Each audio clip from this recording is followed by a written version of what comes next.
Shalom Bapak Ibu Saudara yang kekasih dalam Tuhan, puji Tuhan.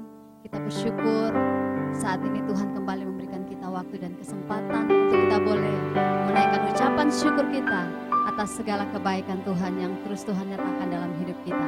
Baik Bapak Ibu Saudara yang kekasih dalam Tuhan, mari siapkan hatimu, mari tundukkan kepalamu. Kita satu di dalam doa, kita berdoa. Bapa yang baik, dalam nama Tuhan Yesus, terima kasih Tuhan. Kami bersyukur buat hari-hari ini Tuhan. Kami percaya Tuhan, kalau kami ada sebagaimana kami ada sampai hari ini, itu semua karena kemurahan Tuhan dalam hidup kami. Semua karena kebaikan-Mu, semua karena anugerah-Mu yang terus Engkau nyatakan bagi kami. Itu sebabnya kami bersyukur punya Allah seperti Engkau. Engkau Bapa yang begitu mengasihi kami Tuhan. Dan saat ini kami bersyukur sebab Tuhan masih memberikan kami waktu dan kesempatan untuk kami boleh lagi menaikkan ucapan syukur kami atas segala kebaikan yang Tuhan nyatakan dalam hidup kami. Terima kasih Tuhan Yesus, terima kasih Bapa yang baik. Layakan setiap kami Tuhan, layakan hidup kami Tuhan, untuk kami mempersembahkan yang terbaik bagi Engkau lewat pujian penyembahan kami, bahkan lewat hidup kami, lewat hati kami. Sebab Engkaulah Tuhan dan Raja kami. Engkaulah yang berdaulat atas setiap kehidupan kami Tuhan. Terima kasih Bapa yang baik, terima kasih. Kami serahkan sepenuhnya waktu ini ke dalam tangan-Mu. Dari awal, pertengahan hingga pada akhirnya, biar jadi seturut dengan kehendak Tuhan. Nama Tuhan Yesus yang kami tinggikan, yang kami muliakan. Terima kasih Bapa. Terpujilah Engkau Tuhan Yesus dari kekal sampai kekal. Di dalam nama Tuhan Yesus kami berdoa dan bersyukur. Haleluya, haleluya. Amin. Puji Tuhan. Mari sama-sama kita naikkan pujian ini bagi Tuhan. Haleluya. Terima kasih Tuhan. Kami hidup sebab kami percaya kepada Engkau. Engkau Tuhan yang berdaulat atas setiap kehidupan kami. Haleluya.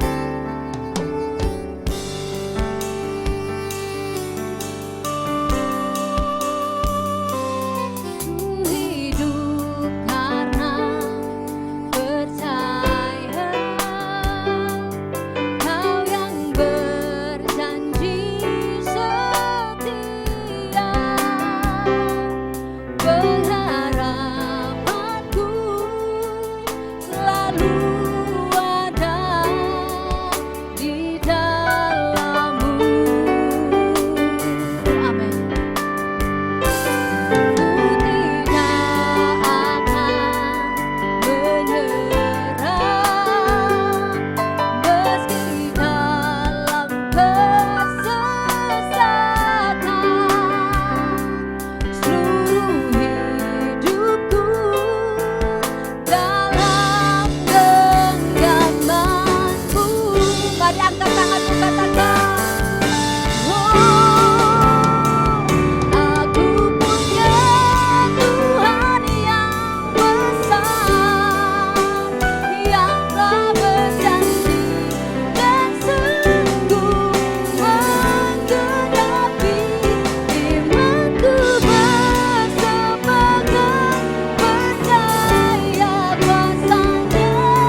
Bapak Ibu Saudara yang kekasih dalam Tuhan, mari siapkan hatimu, kita akan diberkati oleh kebenaran firman Tuhan sambil kita menaikkan pujian ini bersama-sama bagi Tuhan.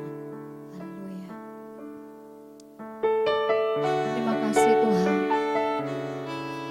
Kami percaya Engkau selalu ada bersama-sama dengan kami, menyertai setiap kehidupan kami.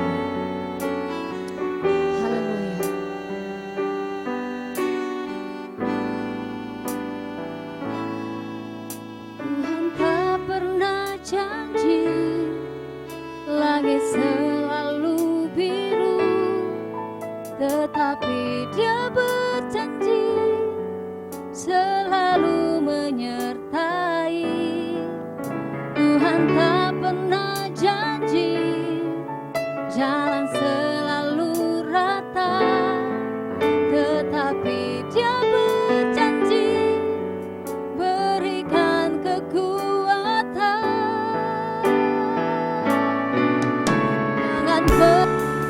Menyerah, jangan berputus asa, mujizat Tuhan ada saat hati menyembah.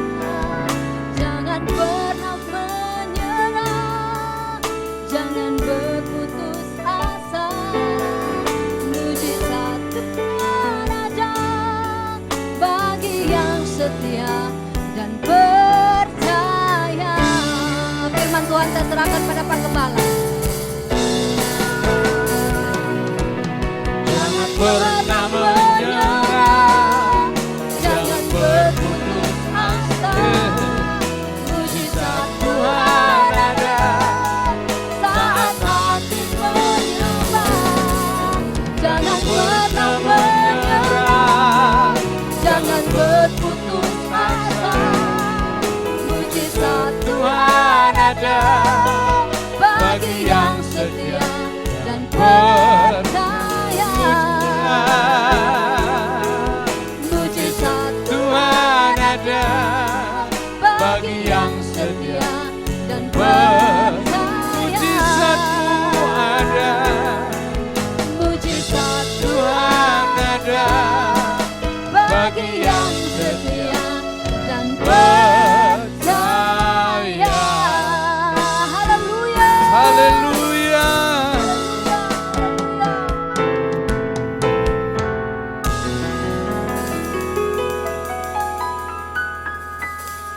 Kalau Tuhan izinkan kami memasuki semua ini, menghadapi semua situasi ini, kami tahu bahwa Tuhan tidak pernah mengizinkan sesuatu untuk kami hadapi melebihi kekuatan kami. Amin. Dalam menghadapi ini Tuhan berikan kami kemampuan kekuatan oleh karena Roh-Mu yang ada di dalam kami. Itu sebabnya Tuhan kami terlalu percaya di balik semua ini ada sebuah maksud Tuhan yang akan dinyatakan. Amin. Bukan hanya bagi bangsa kami, tapi juga bagi gereja kami. Bagi pribadi lepas pribadi jemaat Tuhan dalam nama Yesus. Dalam nama Yesus. Ingatkan itu senantiasa bagi kami supaya kami tetap kokoh dalam iman kami melewati semua ini. Terima kasih Tuhan. Firman-Mu lah yang akan memampukan kami. Memberikan kekuatan bagi kami untuk melewati saat-saat seperti ini. Itu sebabnya berfirman bagi kami lewat hamba-Mu. Sampaikanlah apa yang menjadi kehendak-Mu di tengah-tengah situasi ini.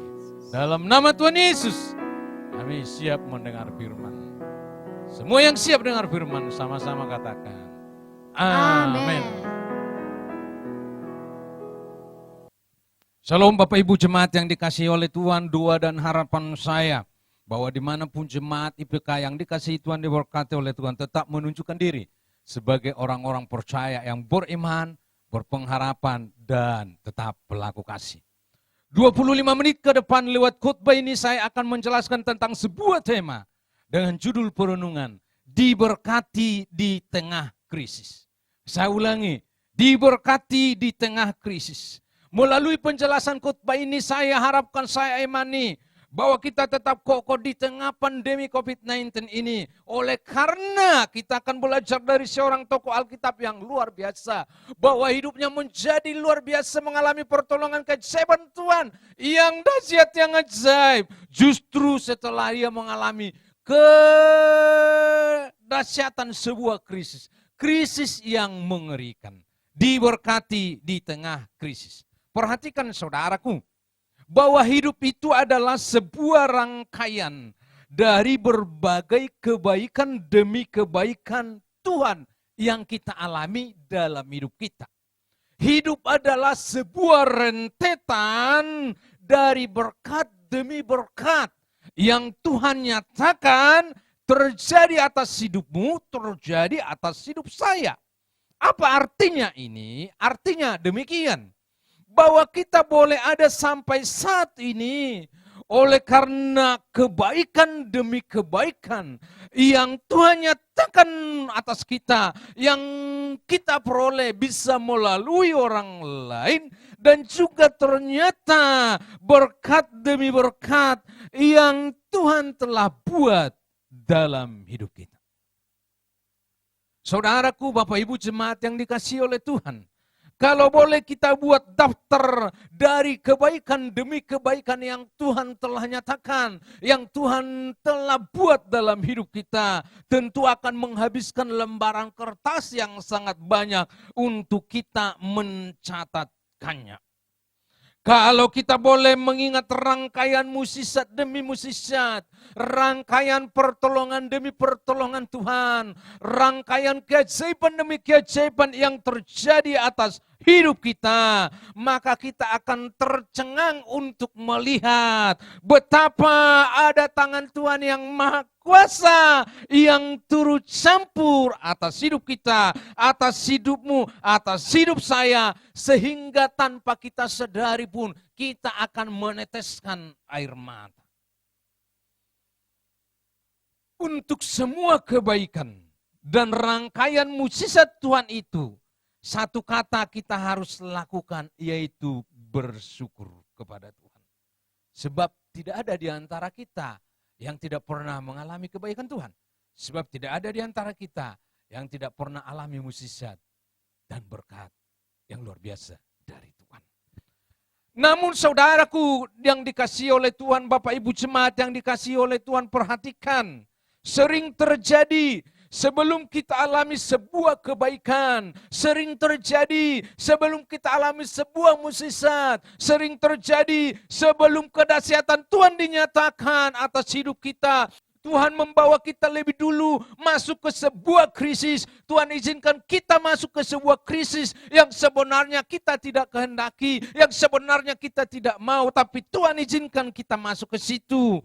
Tuhan izinkan kita untuk mengalaminya. Situasi yang menakutkan yang membuat kita bisa hampir putus asa, bahkan bukan hampir putus asa, hampir kehilangan iman kita kepada Tuhan. Diberkati di tengah krisis. Jadi ketahuilah saudaraku, bahwa hidup bukan hanya sebuah rangkaian kebaikan demi kebaikan.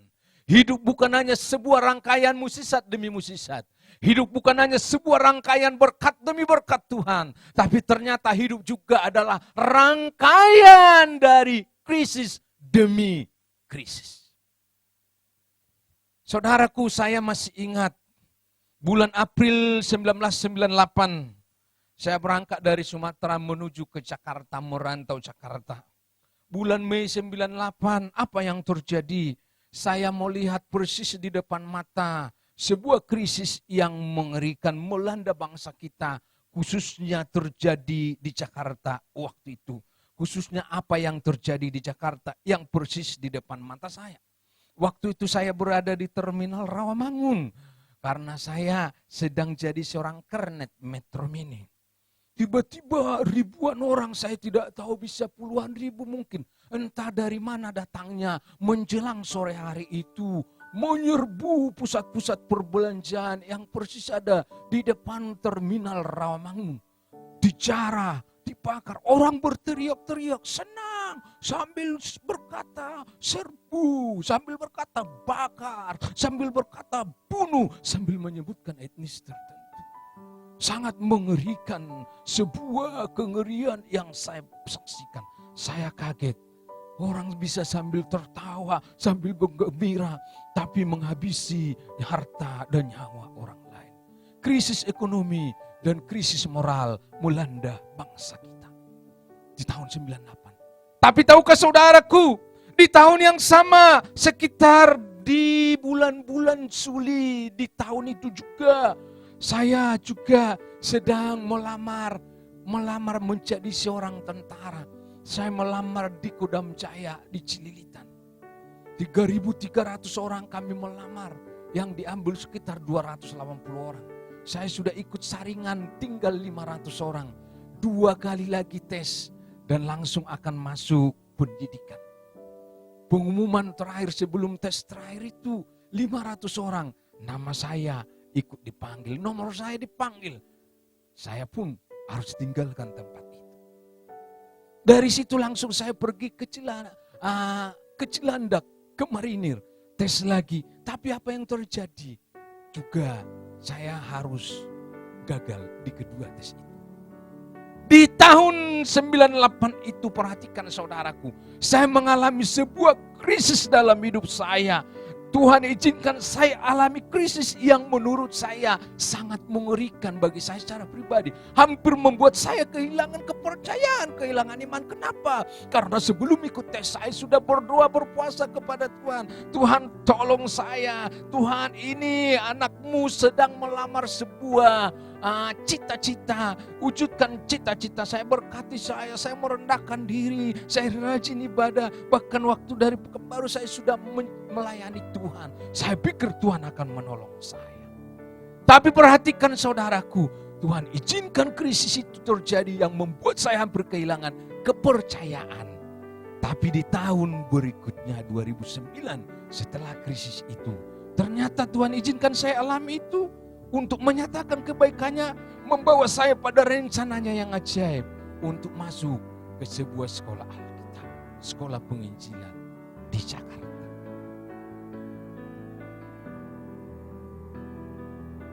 Perhatikan saudara, dalam Nats Kejadian 26 ini, kisah yang dialami oleh Ishak persis juga seperti itu. Saya baca 2 ayat dari Kejadian pasal 26. Ayat 1 dan 2 saya bacalah, nanti di ayat berikutnya juga saya baca 1 ayat lagi. Kejadian 26 ayat 1 dan 2. Maka timbullah kelaparan di negeri itu. Ini bukan kelaparan yang pertama yang telah terjadi dalam zaman Abraham. Sebab itu Ishak pergi ke Gerar kepada Abimelek, raja orang Filistin. 2. Lalu Tuhan menampakkan diri kepadanya serta berfirman, janganlah pergi ke Mesir, diamlah di negeri yang akan katakan kepadamu. Janganlah pergi ke Mesir, diamlah di negeri yang akan kukatakan kepadamu. Perhatikan saudaraku, Tuhan bawa dan izinkan Ishak masuk pada sebuah krisis yang mengerikan yang bernama bencana kelaparan di tanah Kanaan. Tanah Kanaan kita tahu adalah tanah yang dijanjikan oleh Tuhan sendiri kepada Abraham untuk menjadi miliknya dan milik keturunannya. Tapi ketika keturunannya Ishak ada di sana, justru keturunannya alami kelaparan yang mengerikan. Bagaimana tidak mengerikan kelaparan terjadi sehingga ia harus pergi ke Gerar kepada Abimelek raja orang Filistin, tentunya untuk meminta pertolongan supaya ia dan orang-orangnya tidak mati kelaparan. Namun ada yang menarik dalam Kejadian 26 ini saudaraku, di ayat 2, di mana firman Tuhan berkata, Tuhan melarang Ishak supaya jangan sekali-kali untuk pergi ke Mesir. Jelas dikatakan, Tuhan menampakkan diri kepadanya serta berfirman, janganlah pergi ke Mesir. Ishak dilarang Tuhan untuk tidak pergi ke Mesir. Mengapa Mesir? Sebab Mesir memang zaman itu terkenal sebagai daerah yang subur oleh karena lembah aliran sungai Nil itu membawa berkah, tanah yang subur bagi orang Mesir, menghasilkan banyak gandum untuk mereka. Jadi sering terjadi orang-orang di sekitarnya, bangsa-bangsa datang ke Mesir untuk membeli bahan pangan, bahan makanan. Tapi Tuhan melarang dia. Ternyata saudaraku, larangan Tuhan ini bukan sekedar larangan. Mengapa? Perhatikan. Dibutuhkan ketaatan yang luar biasa dari seorang Ishak untuk tidak pergi ke Mesir. Ternyata ayahnya Abraham pernah melakukan waktu terjadi kelaparan, ia pergi ke Mesir. Maka istrinya Sarai diambil Firaun, hampir menjadi istrinya. Pernah melakukan kesalahan itu. Mungkin kemungkinan ini juga diingat oleh Ishak. Jadi perhatikan saudaraku, kalaulah ada pertanyaan dari nats ini bagi kita, mengapa Ishak bisa diberkati di tengah krisis yang mengerikan? Maka jawaban yang pertama dari penjelasan ayat 2 ini, karena alasan ketaatan. Saya ulangi, Ishak bisa diberkati oleh Tuhan di tengah krisis yang mengerikan. Ishak bisa diberkati oleh Tuhan di tengah krisis kelaparan yang mengerikan ini oleh karena alasan ketaatan. Waktu Tuhan melarang Ishak jangan pergi ke Mesir, Ishak tidak membantah, Ishak tidak pergi ke Mesir. Waktu Tuhan berkata tetaplah di tanah ini, dia tetap di tanah yang telah dijanjikan Tuhan. Ishak memilih taat untuk tidak pergi ke Mesir. Ishak memilih taat untuk tetap tinggal di Kanaan. Karena memang Tuhan menyuruhnya untuk tidak beranjak. Tuhan melarang Ishak pergi ke Mesir sebab memang Mesir sering diidentikan dengan sistem dunia. Sistem Tuhan sering dipertentangkan dengan sistem Mesir. Pergi ke Mesir berarti sama dengan mengikuti sistem dunia. Ikuti sistem dan gaya hidup dunia. Pergi ke Mesir berarti andalkan Mesir, andalkan dunia. Bukan lagi andalkan kepercayaannya kepada Tuhan. Tuhan sedang berkata kepada Ishak, tetap andalkan saya. Tuhan sedang berkata kepada Ishak, tetap taati saya. Tuhan sedang berkata kepada Ishak, tetap hidup dan ikuti cara-cara. Perhatikan saudaraku kekasih di dalam Tuhan. Saya juga mau berkata kepada Bapak Ibu Jemaat IPK yang dikasihi oleh Tuhan. Dengarkan ini, dengarkan. Saya mau berkata lewat khotbah ini mengingatkan kita semua. Kiranya Tuhan mencermati kita. Di tengah krisis yang bernama pandemi COVID-19 ini. Pertanyaannya bagi kita adalah, apakah kita tetap masih memiliki ketaatan kepada Tuhan? Saya ulangi.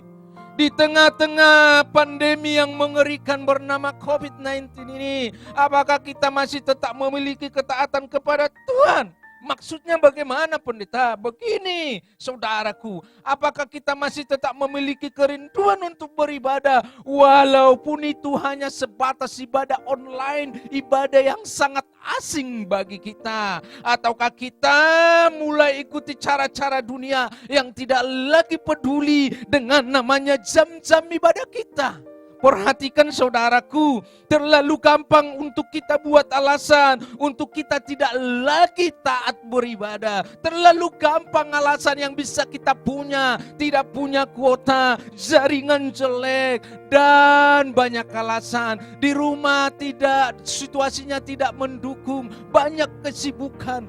Tidak ada kuota, jaringan jelek, sangat banyak alasan yang bisa kita buat yang supaya kita tidak lagi taat untuk ikut jam-jam ibadah kita. Kita menjadi seperti orang dunia yang tidak peduli lagi dengan jam-jam ibadah. Tapi saya mau berkata lewat khotbah ini dengan tegas, kalau itu yang kita pilih, Tuhan tidak punya alasan untuk menolongmu di tengah-tengah situasi ini. Kalau itu yang kau pilih, Tuhan tidak punya cara untuk memberkatimu di tengah-tengah situasi yang mengerikan ini. Tuhan tidak akan nyatakan keajaibannya di tengah-tengah hidupmu kalau itu yang kau pilih. Kalau engkau tidak lagi taat, tidak punya lagi kerinduan untuk tetap beribadah. Di tengah keadaan ini, apakah engkau tetap memiliki ketaatan untuk berdoa? Apakah engkau tetap memiliki kerinduan untuk menjalankan WPDA-mu dengan teratur? Atau untuk tetap hidup dalam kebenaran? Atau dengan 1000 alasan sehingga kita tidak lagi punya WPDA yang teratur, tidak punya waktu pribadi dengan Allah, tidak lagi punya kerinduan untuk berdoa, tidak lagi punya kerinduan untuk hidup dalam kebenaran. 1000 alasan kita buat, sibuklah sehingga tidak bisa berdoa. Ada yang lebih mengutamakan main game dan lain-lain. Di tengah situasi seperti ini, kalau itu yang kau sedang pilih anak muda, dengarkan, cepat bangun dari situ. Bangun kembali hubunganmu dengan Tuhan supaya Tuhan punya alasan menolongmu. Bangun dari situ, supaya Tuhan punya alasan untuk memberkati. Ishak diberkati di tengah krisis. Oleh karena alasan yang pertama adalah alasan ketaatan. Dia tetap taat kepada Tuhan ketika Tuhan berkata, jangan pergi ke Mesir. Dia tetap taat kepada Tuhan ketika Tuhan berkata, tetap di Kanaan. Saya juga mau berkata kepada kita, kita akan alami berkat Tuhan yang sama seperti yang dialami Ishak. Ketika kita punya ketaatan kepada Tuhan. Ketika kerinduan kita untuk beribadah tetap sama seperti sebelum krisis COVID-19 ini, sebelum pandemi. Hati kita tetap menggebu-gebu. Kita punya kerinduan di rumah kita. Ketika jam-jam ibadah kita persiapkan diri dengan baik. Tuhan punya alasan untuk menolong. Kita tetap punya ketaatan, punya kerinduan untuk WPDA yang teratur. Hidup dalam kebenaran.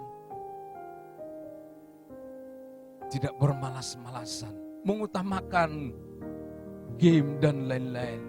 Hai orang muda, kau memilih untuk mengutamakan WPDA yang teratur. Tuhan punya alasan untuk menolong. Tuhan punya alasan untuk memberkati. Alasan yang pertama, alasan ketaatan, Tuhan memberkati Ishak di tengah krisis. Yang kedua, yang terakhir, alasan yang berikutnya, diberkati di tengah krisis.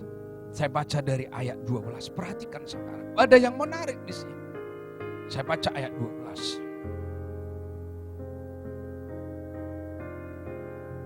Maka menaburlah Ishak di tanah itu, dan dalam tahun itu juga ia mendapat hasil 100 kali lipat, sebab ia diberkati Tuhan. Saya ulangi, ayat 12 dari Kejadian 26. Maka menaburlah Ishak di tanah itu, dan dalam tahun itu juga ia mendapat hasil 100 kali lipat, sebab ia diberkati Tuhan. Alasan yang kedua, saya mau berkata, alasan Tuhan memberkati Ishak adalah memberkati Ishak di tengah krisis. Diberkati di tengah krisis, alasan yang kedua adalah alasan kepercayaan. Alasan iman. Tetap menabur di tengah krisis itu tidak gampang, saudaraku. Dibutuhkan sebuah perjuangan yang besar ketika harus menabur di tengah-tengah kelaparan. Kelaparan terjadi oleh karena terjadi bencana kekeringan. Kalau Bapak Ibu kita pernah ke Timur Tengah sana, ke Israel sana, memang curah hujannya sangat rendah. Hanya datang gerimis saja orang sudah senang dan berkata hujan-hujan. Kita di sini penuh melimpah dengan air hujan. Tapi kalau di sana sangat jarang hujan. Jadi kelaparan bisa terjadi oleh karena kekeringan. Tetap menabur di tengah-tengah kekeringan, tengah-tengah kelaparan, itu butuh kerja keras. Sebuah perjuangan.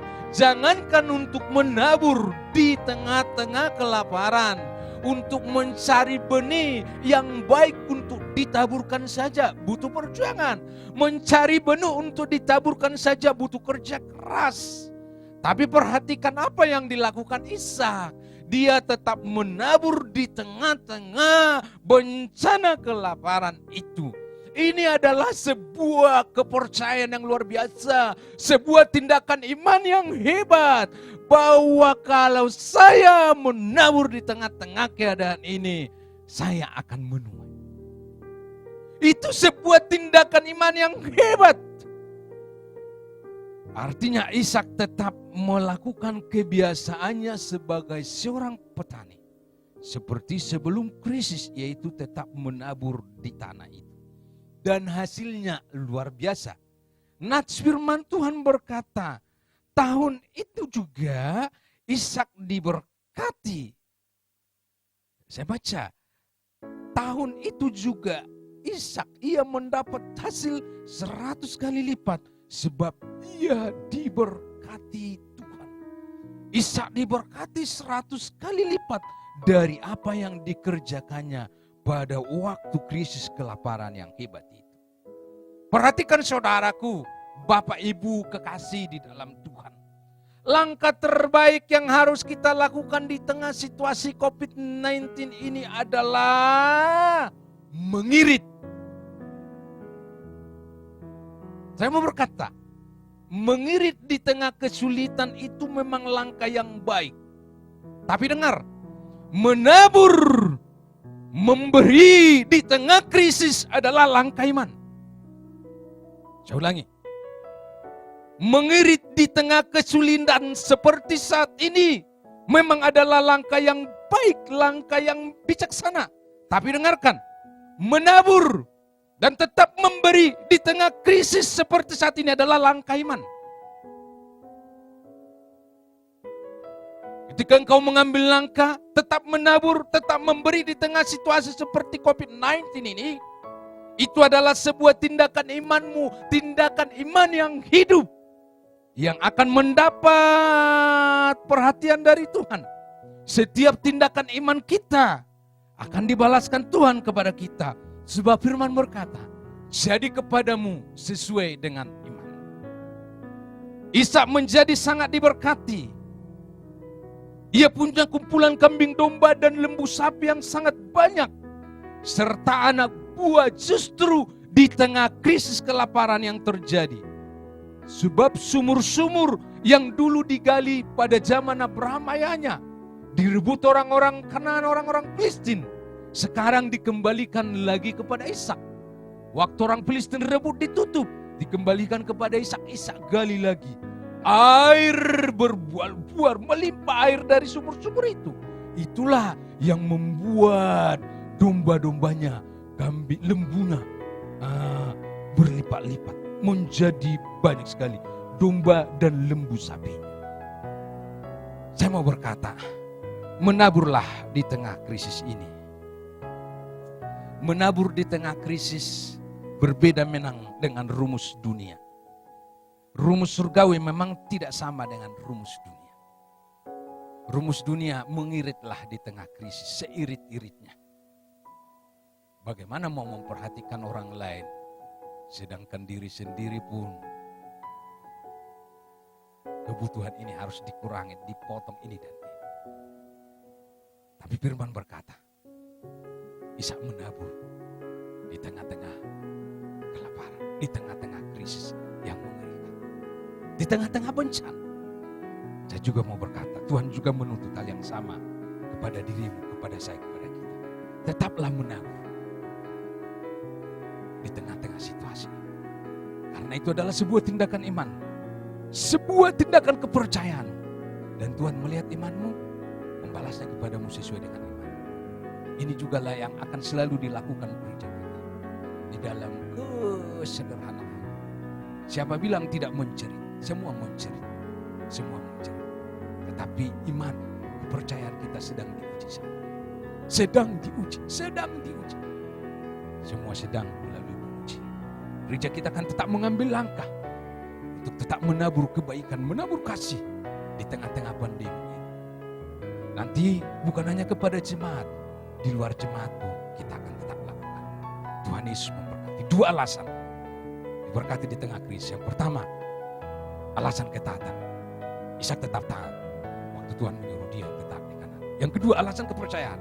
Ishak tetap menabur sehingga dia diberkati oleh Tuhan. lakukanlah dua alasan ini, maka Tuhan akan berkatimu di tengah krisis. Kita berdoa. Hamba-Mu sudah menyampaikan firman-Mu, biarlah kiranya Roh Kudus memantarkannya kepada kami semua, kepada jemaat-Mu. Kami pun mendengar firman dan kami pun jadi pelaku firman seperti yang Tuhan mau. Kami pun punya ketaatan, tetap rindu beribadah di tengah-tengah situasi seperti ini. Di rumah kami tidak mau lagi punya alasan yang bertele-tele, yang alasan yang banyak sekali, yang membuat kami tidak beribadah lagi. Tidak kami mempunyai WPD yang teratur dan bisa membuat kami hidup jati dalam Kristus. Kami akan punya alasan iman.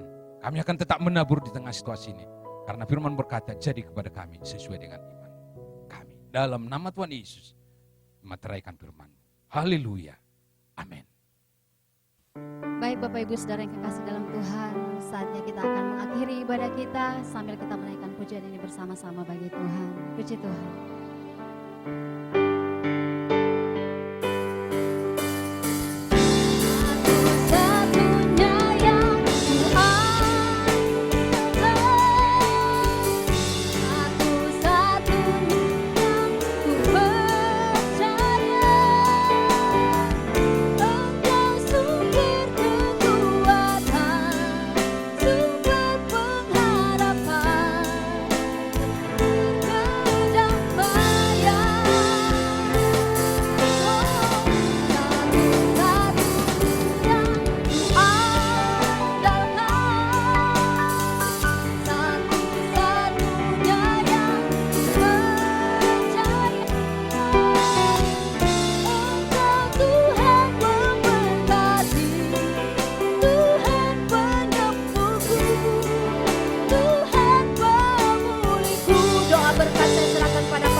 Satu-satunya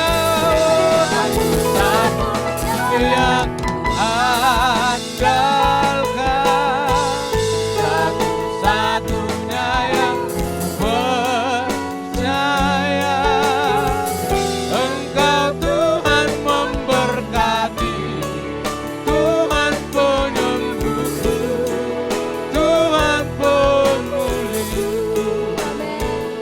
Oh, Engkau Tuhan memberkati, Tuhan penyembuhku, Tuhan pemulihku.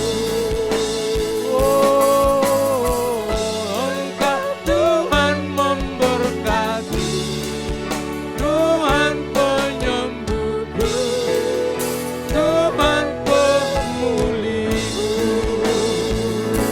Haleluya. Beri kemuliaan untuk Tuhan. Thank you Lord.